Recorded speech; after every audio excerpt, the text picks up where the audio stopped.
Hai teman-teman, jangan lupa like, comment, and subscribe karena subscribe itu gratis ya.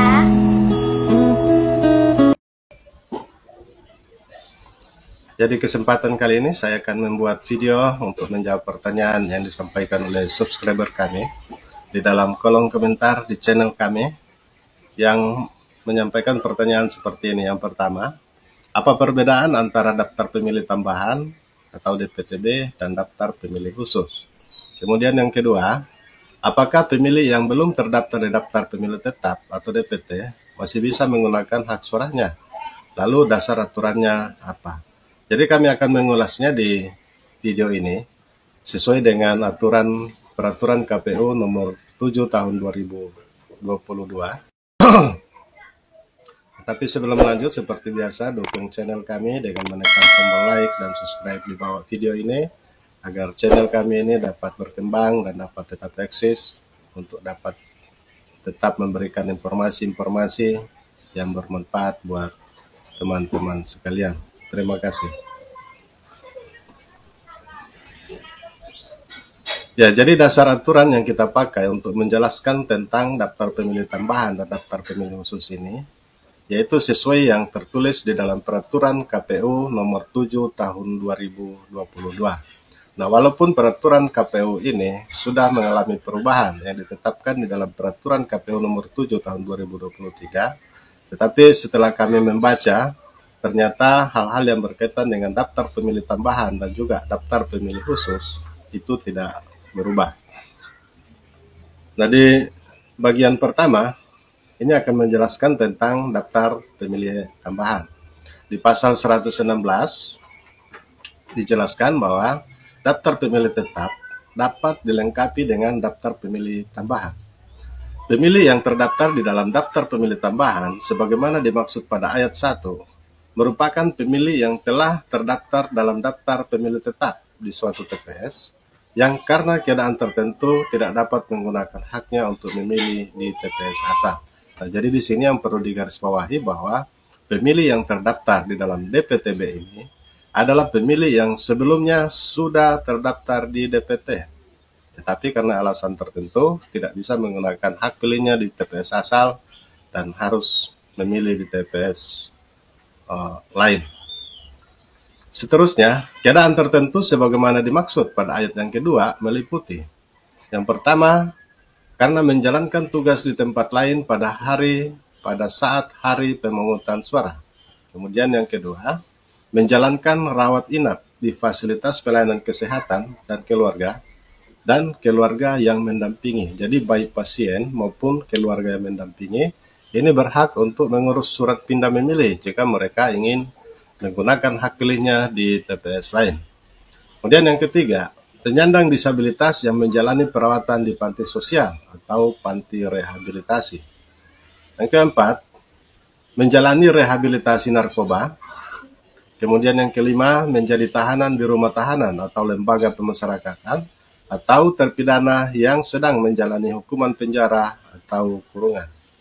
Kemudian bagian F, tugas belajar atau menempuh pendidikan menengah atau tinggi, ya ini bagi mahasiswa dan mungkin anak-anak kelas 3 SMA yang sudah berhak memilih. Kemudian bagian G, pindah domisili.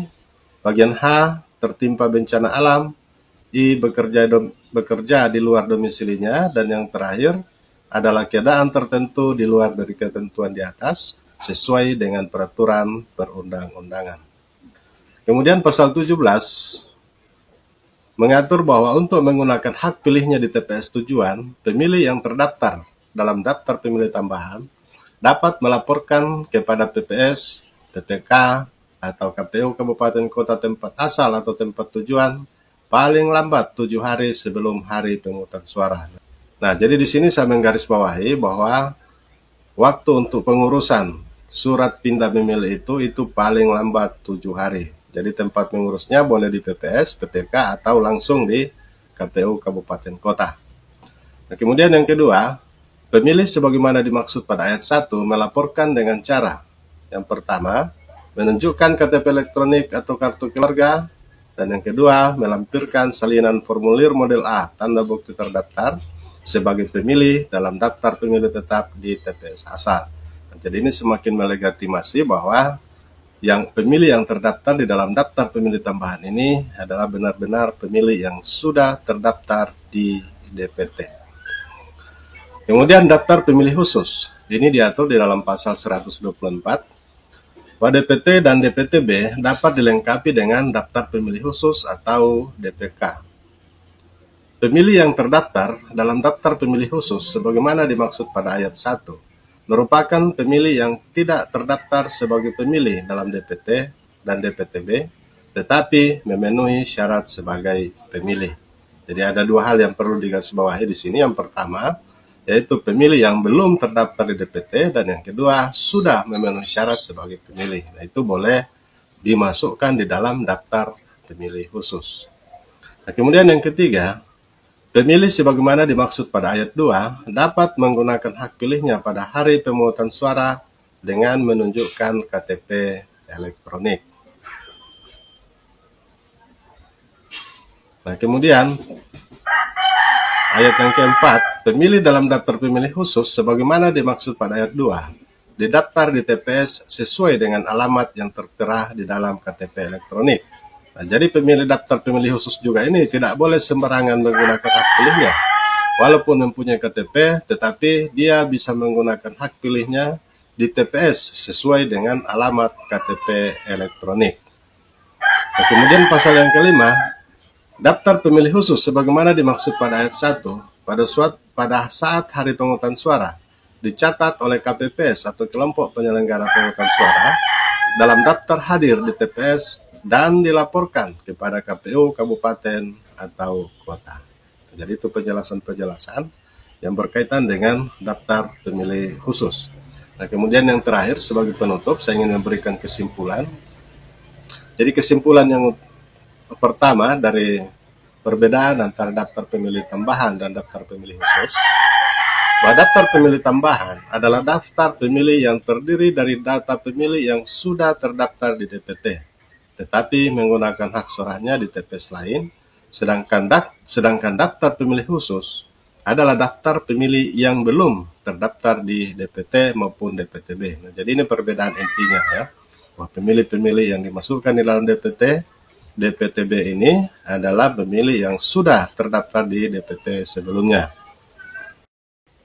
Nah, kemudian sebagai tambahan, ini juga perbedaan antara pemilih yang terdaftar di DPTB dan pemilih yang terdaftar di daftar pemilih khusus. Bahwa pemilih yang terdaftar di daftar pemilih tambahan menggunakan hak pilihnya sama dengan pemilih yang terdaftar di DPT. Sedangkan pemilih yang terdaftar di DPK atau daftar pemilih khusus menggunakan hak pilihnya di atas jam 12 waktu setempat. Jadi pemilih yang terdaftar dalam daftar pemilih tambahan atau pemilih yang menggunakan hak pilihnya di TPS di luar daripada TPS-nya semula, itu menggunakan hak pilihnya dari jam 7.30 sampai jam 12 sama dengan pemilih yang terdaftar di dalam DPT. Sedangkan untuk pemilih yang belum terdaftar di DPT atau mereka yang akan didaftarkan di dalam daftar pemilih khusus, ini menggunakan hak pilihnya antara jam 12 sampai jam 1. Jadi demikian sedikit penjelasan singkat dari kami. Semoga bermanfaat. Terima kasih.